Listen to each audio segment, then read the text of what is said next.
Hello दोस्तों, तो कैसे हो आप सब। दोस्तों, हाल ही में विष्णुराज का शूटिंग के दौरान एक्सीडेंट हो गया, जिससे उनको काफी ज्यादा चोट भी आई।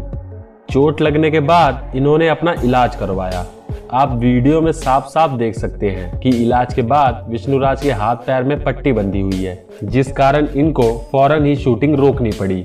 इसी बीच दोस्तों, विष्णुराज की धर्मपत्नी यानी मालती चौहान इनका बहुत ख्याल भी रख रही हैं। इस बात से पता चलता है कि मालती चौहान पतिव्रता नारी होने का पूरा फर्ज निभा रही हैं, और ये मालती चौहान ने आज पूरी तरह से साबित भी कर दिया है। मालती चौहान न सिर्फ विष्णुराज बल्कि पूरे परिवार का अच्छे से ध्यान रखती हैं, जो काबिले तारीफ है। दोस्तों, हाल फिलहाल के दिनों में इन दोनों जोड़ियों के बीच भीषण घमासान हुआ था, लेकिन वक्त के साथ साथ इन दोनों में सब कुछ ठीक हो गया और आज के समय में ये दोनों खुशी खुशी अपना जीवन जी रहे हैं। हम भगवान से प्रार्थना करते हैं कि इस जोड़ी को भगवान हमेशा ऐसे ही खुश रखे।